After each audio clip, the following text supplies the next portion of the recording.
thank the gentleman for his fine speech, and I call upon the member of the opposition to take the floor.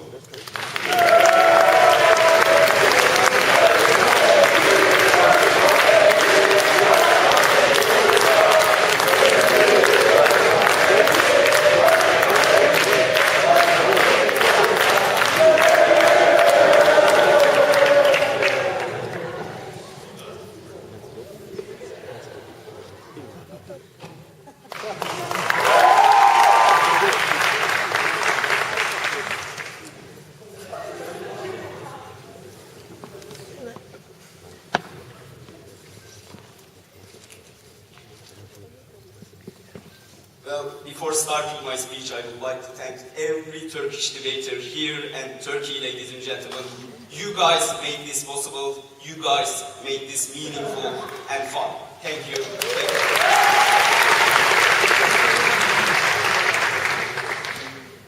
you. Okay, ladies and gentlemen, I'm going to talk about 3 points. Firstly, I'm going to talk about why it is legitimate for the state to prevent even individuals, even if we were all rich, even if we were all autonomous, to prevent this act. Secondly, I'm going to talk about equality, and thirdly, about this issue of family. But first, a couple of rebuttals. They say all along that we have this good life and bad life on the basis that we are ugly or beautiful, on the basis that we are intelligent or dumb. We disagree with that. We say we all have, ladies and gentlemen, unique lives, ladies and gentlemen, meaningful life, which is equal in itself, has its own meaning in itself, even if you're dumb, even if you're ugly, even if you're whatsoever. But we say that since you cannot have that kind of distinction of life, ladies and gentlemen, we cannot say that one life is superior than the other. Secondly, they said, well, the previous speaker, that nature is not good, so we should change it. We agree that nature is not good, but we say this proposal is going to make it worse. Then he said that this is going to let social mobility to happen. We say in order to make this happen, ladies and gentlemen, they should have proven us that the poor people will get more access than rich people, ladies and gentlemen. That is the only way that you can have social mobility. If, ladies and gentlemen, rich people, as they conceded, and the middle class, which is the minority of the society, will have more access than the poor people, what that means is that it puts more burden on the poor, ladies and gentlemen, to compete with the higher classes. We say this is simply not make sense. No, thank you. Then we also said that we are going to base our things about merit. We don't think like having more money, which is being rich, is a merit, ladies and gentlemen, since you most of the time don't earn that money, but you get that money from your family. Coming to my points. We say that the moment you change your genes, ladies and gentlemen, you change your identity, ladies and gentlemen. We say this is so much different than reading a book or having a different growth prospect. The moment you increase your IQ, for example, the moment you change your, for example, eating things, the moment you change your eye color whatsoever, ladies and gentlemen, we say your identity changes. What that means is that you kill some of you, ladies and gentlemen, in order to create another person. You are not the same person anymore.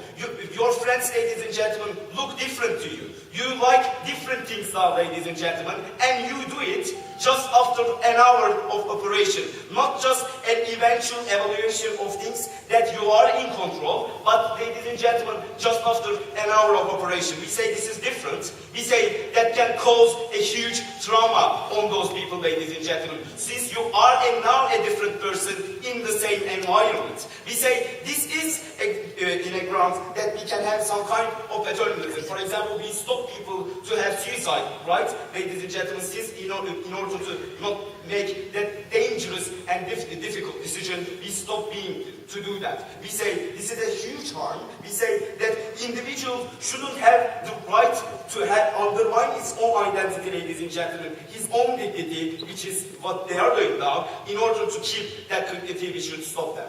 Go.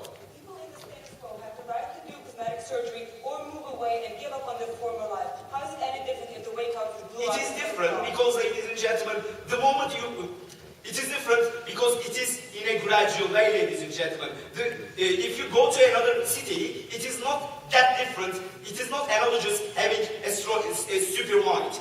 Ladies and gentlemen, if you go to another place, then your things doesn't change that much.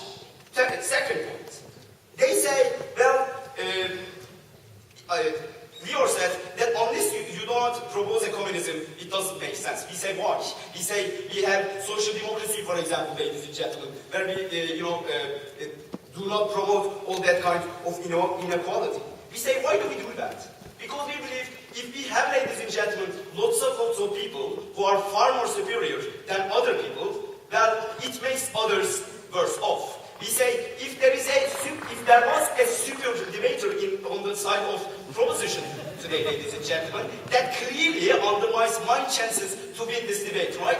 We say this is a time, ladies and gentlemen, that the state should intervene, ladies and gentlemen, and stop that kind of harm on third parties. That they said, well, how about private education, for example, or anything like that? We say we can ban other things as well. We say that's okay. We say in order to have a just competition in a social life, we think that the individuals shouldn't, ladies and gentlemen, have the right to interfere with that fair competition. For example, we ban, for example, the sportsmen to use drugs in order to, give them a far more superior advantage than other sportsmen, for example. We say that to have that kind of fair competition, ladies and gentlemen, conditions in a classroom, for example, on a bar, for example, where you are competing for getting a date or whatsoever. We say that is clearly legitimate. No, thank you.